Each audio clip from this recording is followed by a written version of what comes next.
Ar tavo produkto nuotraukos atrodo šitaip? Norėtumai, kad jos atrodytų taip, tai šita programa yra kaip tik tau. Ir šių kursų metu mes mokysimės, kaip paimti negeras produktų nuotraukas, kurios neneša norimų rezultatų, ir jas paversti į tas, kurias parduoda, ar pakelti jų kokybę. Per šios mokymus eisime nuobodžią dalį, kur tikrai nebus taip įdomu, bet jinai yra reikalinga tam, kad suprastumėm, kaip veikia įrankis, o vėliau eisime prie kitos dalies, kur galėsime kurti ir tvarkyti savo produktų nuotraukas. Jeigu jūs jaučiatės labai stiprus, galite praleisti pirmąją dalį, kur pasakoju, kaip naudotis įrankiu, ir eiti prie kitos dalies. Prisijungimas prie Vivi aplikacijos. Atsidarome nuorodą. Dešinėje pusėje pasirenkame Start Now, paspaudžiame ant jo ir mūsų paprašo, kokį būdą mes naudosime prisijungti prie Vivi. Galime jungtis su Google accountu, dažniausiai taip ir jungiuosi.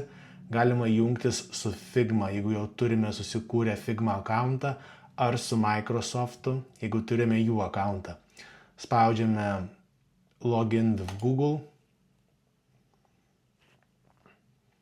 Mūsų paklausia, ar mes norime prisijungti. Paspaudžiame taip. Spaudžiame Continue.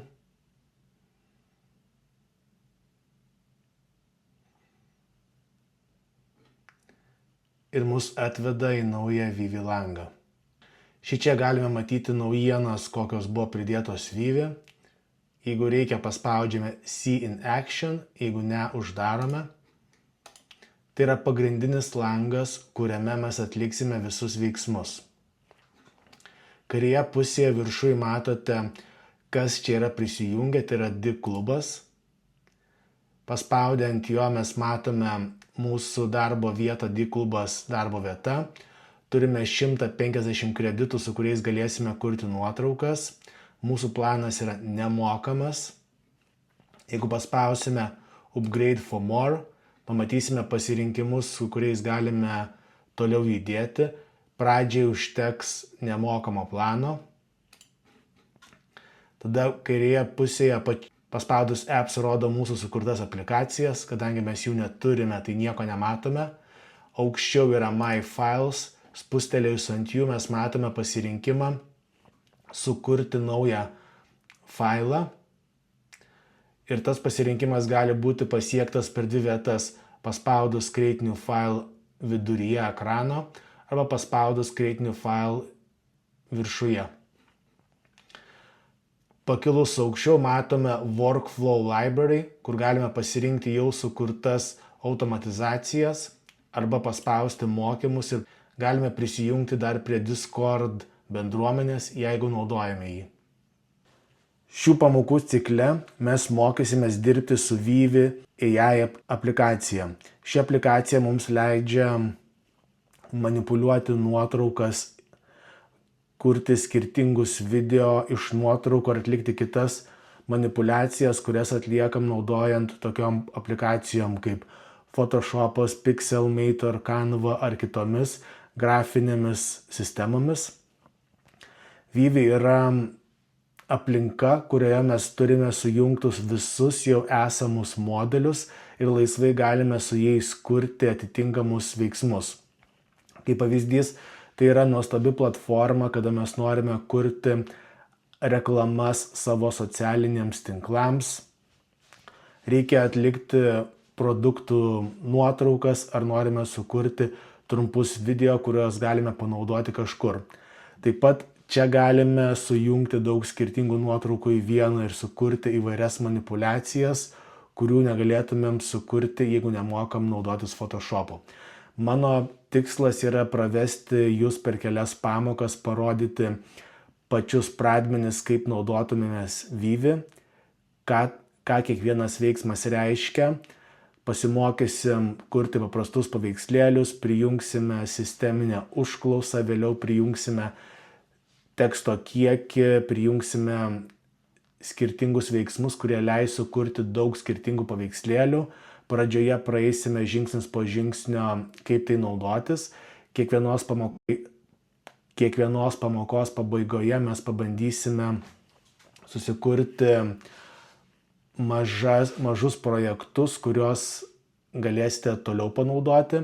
Ir pačiam gale kursimės Facebook'o reklamas, darysime produkto fotosesijas. Taip pat parodysiu, kaip galima manipuliuoti savo sukurtas nuotraukas. Iki susitikimo kurse. Atsidariusiame lange matome pagrindinį langą, kuriame galime valdyti visus savo turimus projektus. Mums aktualu yra, kada norime pradėti naują projektą, dešinėje arba kairėje pusėje paspausti Create New File. Paspaudus Create New File mums sukuria naują projektą, kuriame galėsime atlikti savo norimus veiksmus. Pirmiausia, mes persivadiname projektą, kairėje pusėje viršuje paspaudžiame Untitled 2 kartus ir pasirašome pamoka 01. Ir išsisaugoja. Kada projektą persivadiname į pamoką, galime pažiūrėti, ką mes turime šitame lange. Dešinėje pusėje yra veiksmai, rodo mūsų esamus kreditus. Kadangi susikūrėme pirmą projektą, dabar norėčiau grįžti į pagrindinį langą. Į pagrindinį langą grįžti galime paspausti W raidę ir bus Back to Files. Norėtume suskirstyti savo projektus į atskirus aplankus. Kaip tai galime padaryti? Paspaudžiame My Files, esantį pliusiuką ir spaudžiame New Folder. D klubo pamokos. Persivadiname D klubo pamokos ir dabar turime atskirą aplankalą, į kurį norėtume įkelti savo sukurtą pirmą projektą. Spaudžiame ant jo dešinį ir pasirenkame Move. Kai atsiranda Move, mes galime pasirinkti pirminiai aplankalai, tai yra Dashboard ir tada mano failai ir D klubas pasirenkam, paspaudžiam Move ir persikeliam.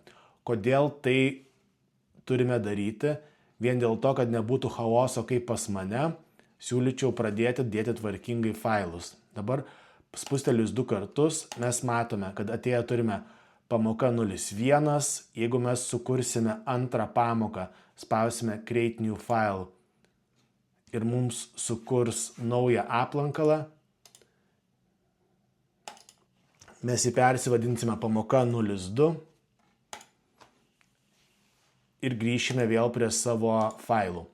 Kadangi atsidarėme, nėra mūsų sukurtos pamokos ten, mes paspausime dešinį, Move ir pasirinksime aplankalą, kur persikelti.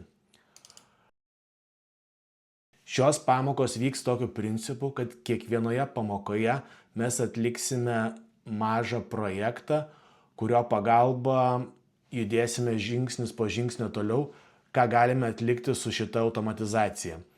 Pirmasis veiksmas, kurį dabar atliksime, supažindinsiu, koks yra valdymas. Atsidarėme pamoka 01. Esame pagrindinėme lauke, matome rodiklę geltoną, ant jos paspaudus rašo Move. Mes galime paspausti klavišą ir judėsime, bet nieks nevyksta. Jeigu norime judėti per visą langą, reikia paspausti H raidę ranka arba pasirinkti simbolį. Tada galėsime vaikščioti per visą projektą. Kadangi langas yra tuščias, mes nematome, kas vyksta. Kaip mes galime pridėti veiksmus? Pirmas veiksmas yra paspaudus dešinį, ant bet kurios vietos pasirinkti Prompt. Ir mums įkels jau esamą veiksmą. Dabar nuspaudus Ctrl, mes prisiartiname arčiau ir matome sukurtą užklausą, kuri galėtų sugeneruoti mums paveikslėlį. Bet mes pirmiau išsiaiškinsime, kokie yra veiksmai, tik vėliau judėsime ties paveikslėlių kūrimu. Taip. Įdėjus pirmą veiksmą, grįžtame ties Move ir Move mums leidžia judėti laisvai, nevaikščiant per visą langą. bet mums tai yra neaktualu. Dabar paspaudžiame ranką, nuspaudus ranką mes galime vaikščioti į šoną, į kairę, į dešinę, viršų, į apačią. Veiksmas undo reiškia grąžinti prieš tai buvusi veiksmą. Jeigu paspausiu back, mums dings, kas atsirado mūsų lange, ir paspaudus redo mums grąžins į prieš tai buvusi veiksmą, kurį pašalinom. Procentai mums pakeičia, kaip mes matome savo projektą, galime jį priartinti, kad matytumėm kiekvieną užklausą atskirai, arba galime atitolinti 100%. Jeigu mūsų projektas yra dar didesnis, spaudžiame zoom minus ir jisai tolina. Tai galima padaryti Ctrl minus arba Command minus arba Command plus ir prisiartinti. Jeigu nuspausime Alt, nuspausime komandą ir vidurinį pelės mygtuką, mes galėsime irgi važiuoti pirmyn atgal. Jeigu nuspausime Shift, judėsime į šonus. Jeigu nuspausime Ctrl, mes judėsime per visą savo projektą. Per Vivį mes galime pridėti daug skirtingų veiksmų ir vienas iš pagrindinių, kas mums yra reikalingas, tai yra prompt. Dabar tolimesnėse žingsniuose matysite, kad pas mane atsiras skirtingi pavadinimai. Tai mes visada naudojam prompt ir persivadinam, kas čia pas mus nutiks. Tarkim, gali būti system prompt ar koks tekstas, kuriame aprašome, kas pas mūsų čia vyksta. Dabar, jeigu mes įsidėjome netinkamą veiksmą ir nenorime jo, kaip galime jį panaikinti? Paspaudus 3 taškus, mums atsiranda galimybė ištrinti, surakinti, kad jisai būtų vietoje, pervadinti arba duplikuoti. Duplikuoti bus sukurti kopiją. Jeigu mums netinka, pasižymime, spaudžiame backspace arba delete. Prie veiksmų pateksime paspaudę dešinį ir galėsime pasirinkti modulį, kuris atlieka tam tikrus veiksmus. Kairėje pusėje yra juosta, kurioje yra galimybė pasirinkti taip pat veiksmus, su kuriais norime kažką atlikti. Tai paspaudus lūpą paieškos ženklą atsiranda papildoma lentelė, kur mes galime įrašyti tam tikrus veiksmus. Input tai yra paduodama informacija ir output, kas išeina. Jeigu paspausime input, mes matome, kad galime duoti tekstą, paveikslėlį, video, 3D, kaukės, audio ir kitus elementus. Ir output galime gauti tokius pat. Dažniausiai inputas visada bus tekstas arba paveikslėlis. Ir čia paeisim į apačią, matome, ką mes galime atlikti. Pridėti skirtingus lygius, sujungti paveikslėlius į vieną, užpiešti ant jo, nukirpti, pakeisti dydį, uždėti išplaukimą, pakeisti spalvas, pridėti skirtingas spalvas, ištraukti kadrą iš video, sujungti kelis video į vieną ar generuoti gifus. Mes praeisime didesnę dalį veiksmų per savo pamokas ir parodysiu, ką galite su juo atlikti.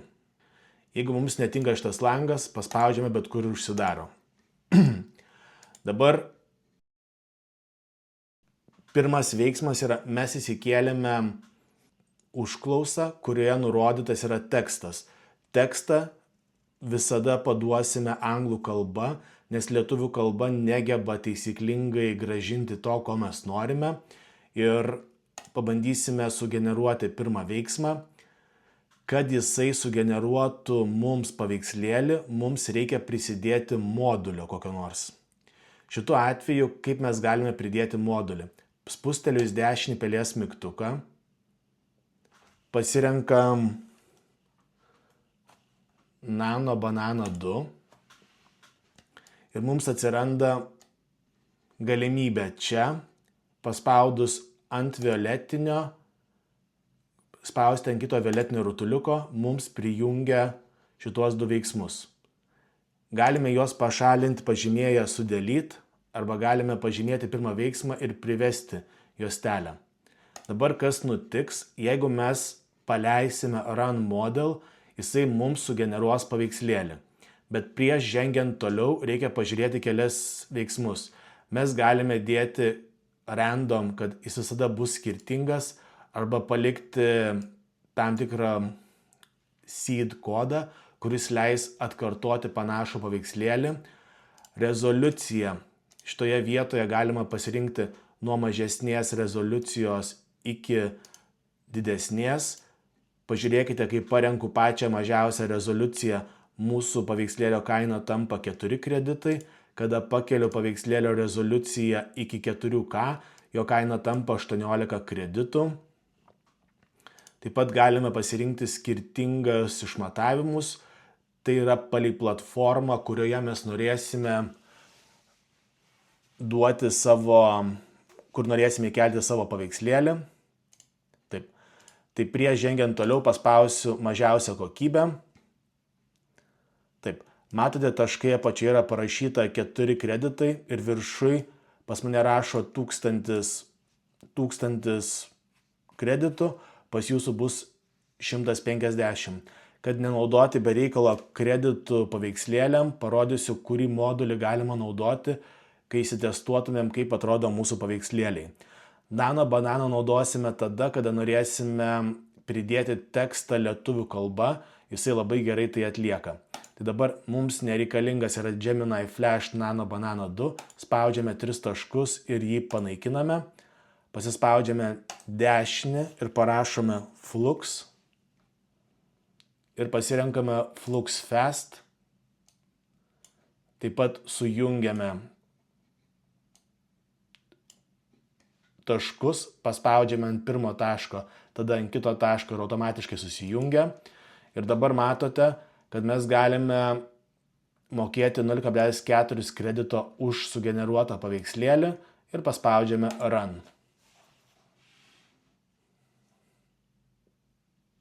Taip. Mums sugeneravo paveikslėlį. Jisai yra sugeneruotas paveikslėlis ir dabar ką mes galime padaryti su juo.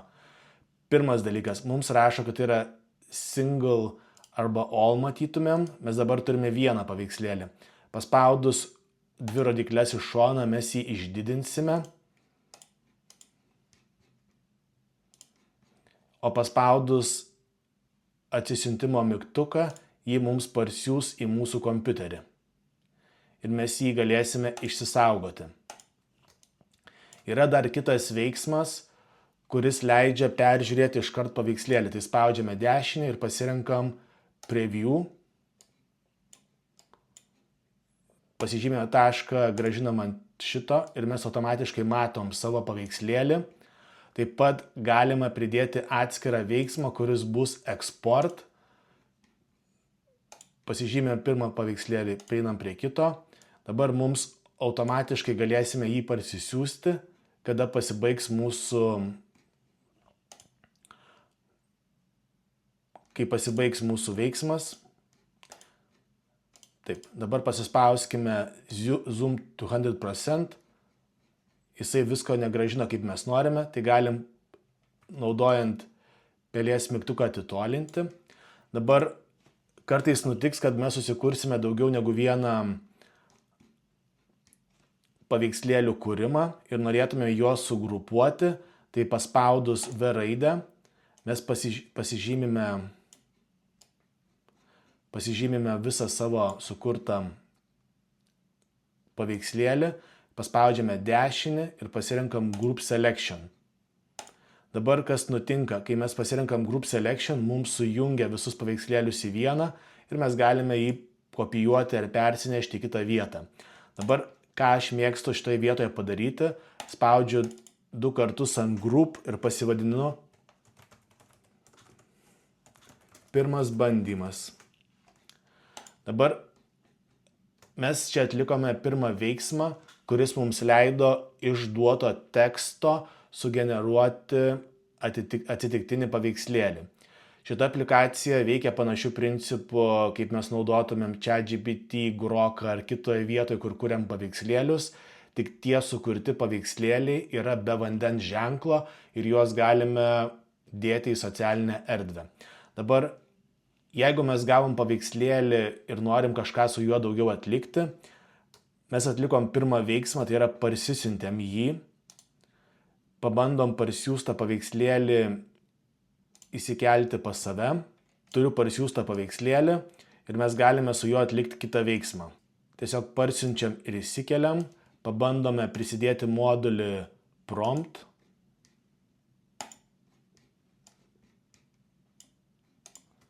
Ir paprašysime, kad jisai panaikintų default prompt.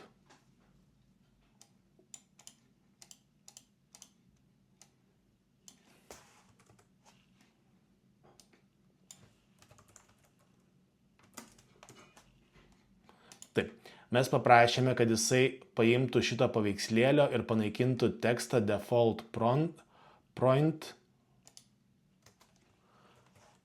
add text.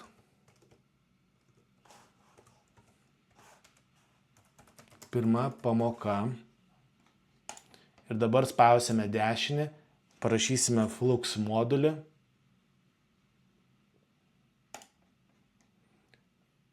Matome, kad flux neturi galimybės pridėti paveikslėlio, mes jį ištrinsime ir pasirinksime nano bananą. Nano banana jau turi galimybę prijungti paveikslėlį.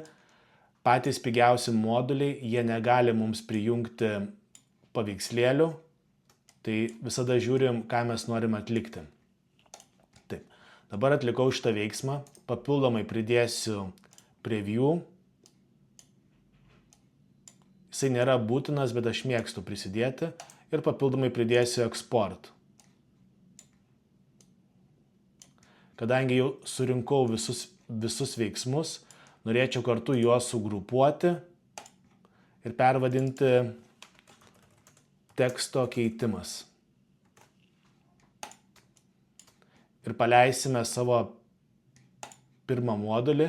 Prieš leidžiant nueisim, sumažinsim kokybę iki minimaliausios ir paspaudžiam Run. Paveikslėlių kūrimas ir jų pertvarkymas gali užtrukti iki kelių minučių. Matote, turėjom sugeneruotą paveikslėlį, paprašėm, kad pervadintų jame esantį tekstą į pirmą pamoką ir mes kuo puikiausiai jį pakeitėme. Dabar prieš žengiant į kitą pamoką parodysiu, apie ką aš jums kalbėjau, kad dabar galime, naudojant Ctrl, atsitolinti viską ir susigrupuoti savo veiksmus. Pasirinkę rodiklėlę galime pasimti veiksmą ir persikelti, kur norime. Tai va, grįžę ties ranka, paeinam į viršų. Nuo ko mes šiandien pradėjom? Įsidėjom langelį, kuriame yra promptas užklausa, nurodytas tekstas, palei kurį mums sugeneruoja paveikslėlį. Mes jį susikūrėm, pasižiūrėjom patį paprasčiausią modulį naudojant, atsisiuntėm jį į kompiuterį, tada iš savo kompiuterio atsisiųstą įkėlėm atgal į šitą aplikaciją, pavadinom failą, paėmėm užklausą, parašėm, kad norim panaikinti default prompt tekstą ir pridėti pirmą pamoką, pasirinkom geresnį modulį, čia nusirodėm, kad naudotumėm kuo mažiau kreditų, palikom išmatavimus bet kokius ir tada paprašėm, kad jį sugeneruotų. Ir dabar galim atsisiųsti į savo kompiuterį ir matysim, ką mes turim čia.